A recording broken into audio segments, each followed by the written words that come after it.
something you never done seen. Swaggy but still an MC. My guilty conscience, that bitch just keep on talking. Say you're not touching the thing, you ass boys. Probably gonna sing for the moment. Fuck the police when it's me and my team. Pussy that's bad means give a life word to the 313. What is going on YouTube? This is Platinum Point, and I'm here to bring you guys yet again another Weiss Schwarz video. This time it's going to be a deck profile on my 7 Deadly Sins deck that I've been theory crafting. So this deck had gotten a recent boost with the release of the Rise of the 10 Commandments set, the first ever English exclusive to get a second booster, which is really nice. I hope Ruby gets another one because I really do like playing Ruby, and Ruby is one of my favorite decks. I enjoy playing 7 Deadly Sins, especially now that we have Escanor, which was a combo which was the character I was looking forward to getting a combo, and with the second set, it gave this deck one of the most broken combos to ever hit the English game. And there's a reason why burn 1 combos are very scary, and Escanor kind of epitomizes that, like, to a T.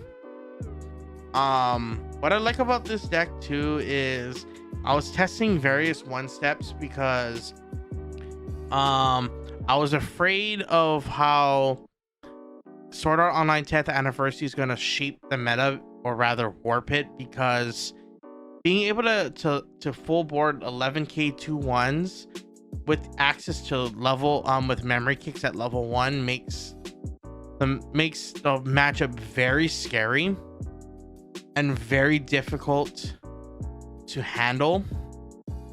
So I was trying to figure out what are some of the ways that not only 7 Deadly Sins but other decks could kind of just be modified to handle that matchup, because that matchup is going to be a pain in the ass to deal with. It's going to be the boogeyman, as being able to just launch 2/1 bodies like this is just insane. So I decided to look at various decks, including not just this deck but Kaguya. I've been also looking at Quint. Actually, Quint has a pretty good matchup, 8 Standby Quints, but I'm looking at 8 Door Quints. I'm looking at other decks that can handle essentially that matchup, because it is going to be the boogeyman.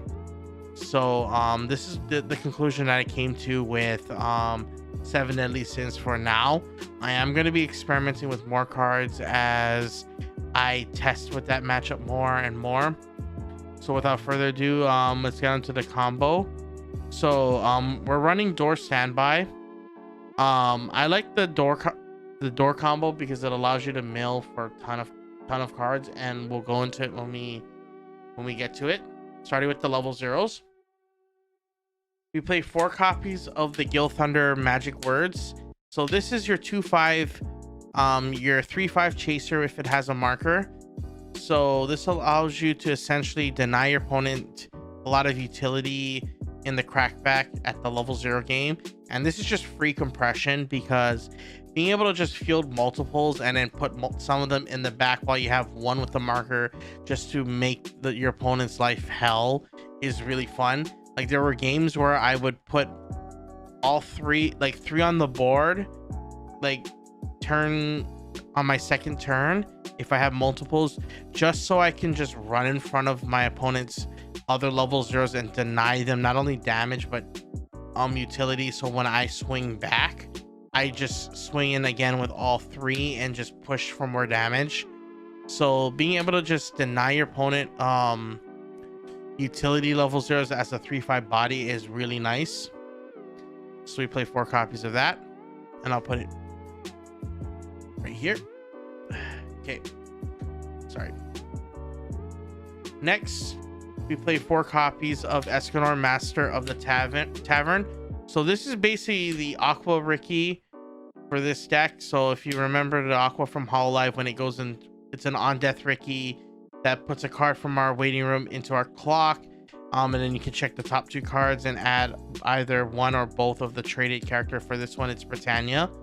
And the reason why you play 4 of this is the key card in your finishing combo, as part of the cost for the level 3 Escanor is to discard this specific card from your hand into waiting room. So you need 4, and your goal of the game is to basically use this to plus and make sure that you have at least 2 in your hand. So we play 4 copies of that. Next we play 3 copies of Gowther, fighting it out, my bad. So this is your Fukajiro of the deck. So if you're familiar with Fukajiro, it's basically an on death discard, check up to the top 4 cards of your deck for a level 1 or higher card and send the rest to waiting room. And this one, it gains 1500 in the level of all your characters of Britannia. So this is just going to be a constant level 1 beat stick at the early game. So you can even field this and force your opponent to front this lane since they can't side it. So we play 3 copies of that. Next we play 3 copies of the Merlin Salvage Brainstorm. We could play the Elizabeth, but since we're trying to run the Elaine 1 step, I had to find ways to fit in red, and this was the easy slot in since it's both a Salvage Brainstorm and a 500 pump to the middle lane, which is really nice. Next we play 2 copies of the King Breakdown. So this card is basically a global 500, and it also has the ability you could tap this card, give another character the ability on when this card's battle opponent becomes reversed, you can clock kick it. So it's not a traditional clock kick where you just send it to clock. Your opponent has to first heal the top card of their clock to waiting room, and then you shoot that character back into that spot where the card first occupied. So this essentially allows you to gain, not only deny your opponent utility, but against the 2/1 Alice, which wants to stay in either on stage or hit the waiting room to be brainstormed again. This allows you to at least kick it back into clock. And if you hit the right numbers, you can actually just at least kill one of them. And since this deck, ideally you want to try to at least deny your opponent one of them, since they're gonna most likely have the 2/1 the 1/1 2k memory kick counter. So being able to just answer that board is just crucial. Next we play 2 copies of the Meliodas Climax Swap. So it gains plus 2k if you have 5 or more cards in your hand, and it's just your generic pay 1, discard a climax, salvage a climax.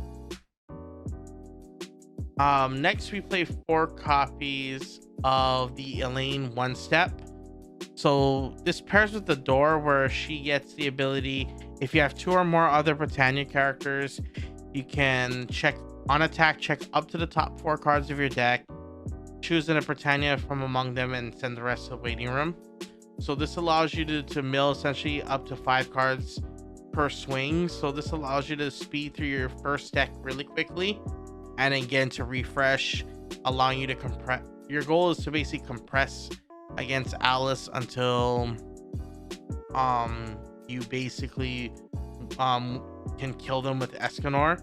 The reason why we're not playing the current meta build, which is this 6 stock soul and 2 choice, is because the 2/1 Meliodas that's in set 2 requires 4 or more other characters to get the climax combo off, and if they memory kick one of them, you pretty much lose out that plussing combo. And when the 2/1 Alice does come into play, when Sword Art Online Anime Anniversary, the 10th anniversary set comes out next month, we have to find a way to still maintain card advantage while at the same time trying to break their board. And going back to 1-step combos are probably going to be our go-to for this deck. Non-interactive plussing 1-step combos, because unless you have a level 2 climax combo that can early play and contest that board, it's very much impossible to break that board until you reach basically level 2. Next we play 2 copies of the Diane Childhood. This is our level 2 killer, so this is good against 8 standby Quints, as well as any standby oriented deck, as well as the once again the Sword Art Online 10th anniversary deck, the new Boogeyman that's going to be popping up. So this is essentially, when it comes into play, it gains plus 1500, and when it faces a level 2, so long as you have 2 or more Britain characters, Britannia characters, it gains plus 6k against level 2. So this is essentially 12k, 12-5, 13-5 with climax, and if you have the Merlin in center slot and facing one of the Alice, it's going to be 14. So ideally you want to be able to slam climax when you go in for the kill, because it's going to be very tricky to guarantee that the reverse without the climax. So this card is just there to help you with level 2s. If Alice does become more prevalent, I am thinking of creeping this up to 3 just to be able to handle that matchup. Next, we play 2 copies of the Bond Rage. The reason why we play this card is it's good against anything that's not Alice. So when it attacks, you can minus 1k from the defending character. So when you pair it with the king, this easily can break basically 6k lanes, and you can clock shoot them if they're utility level 1s. So this just allows you to neg their lanes, as well as dealing with any effects that have on memory that have low power that go into memory upon reverse, like Psychonos on level 0s. So being able to snipe them and just deny them the ability to plus off of them is also pretty nice. Next, we play 2 copies of the Elizabeth Free Fresh backup. So it's just essentially pay 1 for the backup, and then pay an additional 2 for the Free Fresh. Next, we play 2 copies of the level booster Diane, which is basically 500 times the level, and then it also has the same ability as the king. So you would just basically replace this king when you are about to mass early play, just so you can deny your opponent reverses, as well as clock shooting troublesome level 3s, or even the Alice if they're still trying to loop it. Next, we play 2 copies of the Nanashi level 2 early play bomb. So this one's actually really good compared to the other level early play bombs, because when it comes into play, you can mill the top 3 cards of your deck. If one of them is a climax, you can choose one of your opponent's level 3 or lower characters and bounce it. So essentially you can anti-early play against Kanata Marine by just playing this, and if you hit a climax, you bounce one, and then you get to stock bomb the other. So you get to essentially crack boards of decks that spam multiple level 3s with ease. So that's it for the level 2s. Moving on to the level 3s, we play 1 copy of the Diane stock swap, 1 copy of this Merlin, which has the ability when this comes into play, you can blink a card from your opponent's stage into memory, and then it can put it back. So this allows you to turn off any climax combos that are defensive, since they'll be reset to normal. As well as it has another ability, which is when it comes into play, you can play another character whose level is equal or lower than your current level from your hand for free. So this allows you to spam the board of multiple level 3s really easy without spending so much stock. Next, we play 3 copies of the Gil Thunder negative Little Gil. So when this comes into play, you can check the top 3 cards of your deck, rearrange them in any order, and you can bounce one of your opponent's characters as well. So this allows you to set up a clear lane for for one of your Escanors to just safely do their climax combo. And when this attacks, you can discard 1 and give another character +1 soul. So this allows you to flex for you basically use this either to defensively side for 1 or pump a soul into your second Escanor in order to increase the number of burns that it can deal out. Next, you play 3 copies of the early play Diane, which is her requirement is 4 4 more other characters, and it's a stock heal. And then lastly, we play 4 copies of Escanor, Arrogant, and Powerful, which pairs with the choice trigger. So he is an on-play heal, and with the climax combo of the choice, when this, so I'm gonna have to read this verbatim because this card's ability is very technical. So when this card attacks, if Master of the Sun is in your climax area, this card's soul is 4 or lower, and you have 4 or more other Britannia characters, you may pay cost, which is pay 1, ditch this level 0 Escanor from your hand to the waiting room. And if you do that attack, when this deals attack damage, deal 1 damage X times to your opponent instead. So this is not an auto effect. It doesn't become an auto burn. It basically converts the soul that it has into instances of burn 1. So when you direct the lane, you're directing for 4 already. So you meet the 4 or less soul. And if you have 4 more other characters, you meet the second requirement. So essentially it's on direct, before you trigger, burn 1 4 times. If you trigger a soul trigger, it essentially becomes burn 1 5 times. So this essentially allows you to turn what essentially would be a swing for 4 or 5 into a swing of burn 1 4 or 5 times. So having that there means that if they cancel mid-chain, you still have a chance of sticking multiple instances of damage. And when you have essentially 2 Escanors on the board with a Gil Thunder, you essentially set up potential lethal with this combo, because it's very hard and very rare where your opponent is going to cancel all those instances of burn 1. So being able to just land, because your goal is to land essentially 7 damage if your opponent has at clean clock, and this helps you just essentially close the game out. This is why this deck is a scary deck, because this finisher can close games really quickly. And if your opponent is smart enough to not only set up their top 3 checks, they're basically they're gonna guarantee launch 2 Escanors.